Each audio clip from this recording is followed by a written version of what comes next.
Salut à tous, ici Playmaker et aujourd'hui on se retrouve pour la revue des épisodes 37 et 38de Veldelber's Gachi.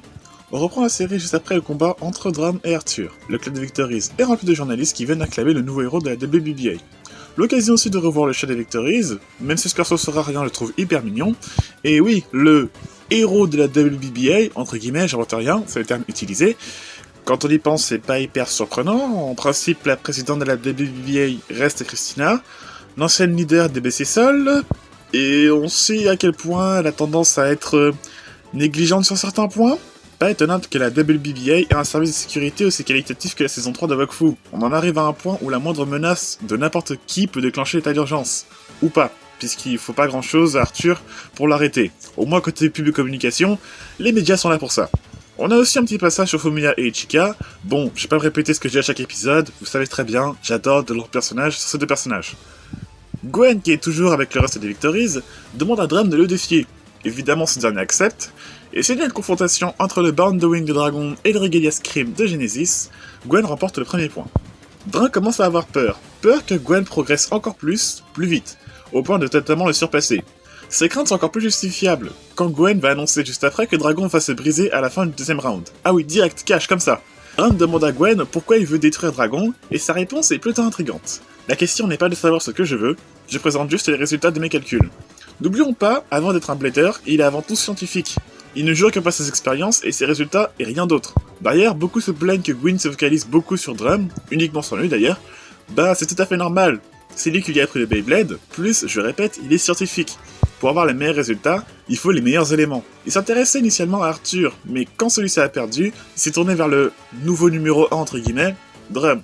Autre surprise dans cet épisode, on a une discussion spirituelle entre Gwen et Genesis dans une animation vraiment très cool. En effet, on voit désormais la forme complète de Genesis, et ce dernier parle. C'est la première fois qu'un esprit d'un personnage secondaire parle dans cette série. Je suis l'unité d'une part de toi et d'une part de moi. Je le sais déjà, tu n'as pas atteint ta fin la plus complète. Est-ce que l'anime est en train d'utiliser une évolution en Genesis? Et cette histoire d'unité, Gwen et Genesis vont fusionner leur conscience, quelque chose comme ça?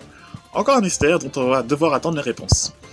Drum va s'apercevoir que Gwen devient vraiment dangereux et va tenter d'annuler son attaque, mais le mal est déjà fait. C'est avec un surpuissant Regalia Big Bang qu'Imperial Dragon va se faire exploser, mais on ressortira sans séquelles. Ce qui a fortement contrarié notre scientifique, qui va partir en promettant de revenir très bientôt. À l'heure actuelle, on ne sait pas encore ce que veut dire Gwen, je trouve ça incroyable. Est-ce un allié, est-ce un ennemi?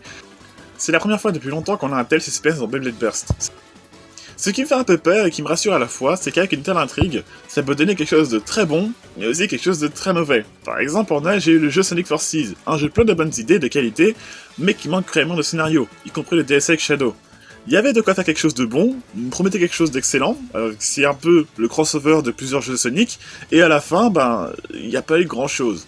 Avoir de la super animation et de l'action c'est bien, mais ça ne suffit pas pour faire une bonne saison Beyblade. Je ne répéterai jamais assez, Becho Z en est la preuve. L'action est là, l'animation aussi, mais tout ça c'est gâché par une intrigue qui n'avance on ne sait pas où, couplé un personnage principal horrible pendant une quarantaine d'épisodes, ainsi qu'un méchant bateau sans intérêt.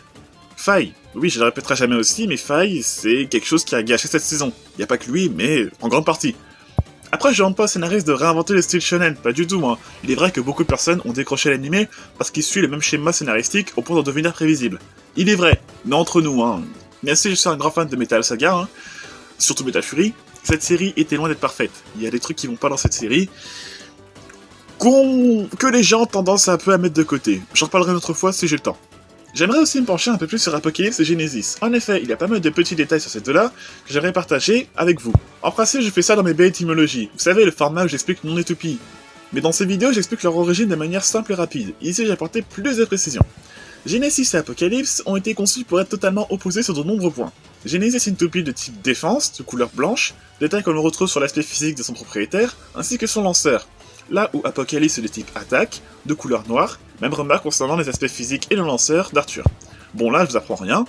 Vous remarquerez que le côté attaque et défense sont représentés par leur avatar. Apocalypse possède une épée, qui est sa queue, et Genesis possède une forme de cocon, formée par ses ailes. Mentionné brièvement dans la review de l'épisode 28, la Genèse et l'Apocalypse sont les premiers et derniers livres de la Bible, qui décrivent la création du monde et la fin de celui-ci dans la religion chrétienne. Le concept de début, de création, est représenté par le coup spécial Regalia Big Bang. Le Big Bang est l'événement qui a donné naissance à notre univers il y a quelques milliards d'années. décrit par les scientifiques comme étant une grosse explosion, d'où le nom de Big Bang. Quant à Apocalypse, du concept de fin, de destruction, est représenté de manière plus discrète. En avril 2019, la NASA a réalisé la toute première photographie de l'histoire d'un trou noir. Il y a des chances que vous en avez entendu parler, car ça a été très médiatisé et a donné naissance à de nombreux mèmes incroyables sur les réseaux sociaux. Le trou noir en question, on y voit une sorte de cercle orange sur fond noir. Eh bien on retrouve ce motif dans la cinématique du End Blaster, et plus tard Final Blaster, d'Arthur. Vous allez me dire, pourquoi un trou noir? Eh bien ces trucs peuvent aspirer tout, y compris une étoile, donc ça me paraît évident.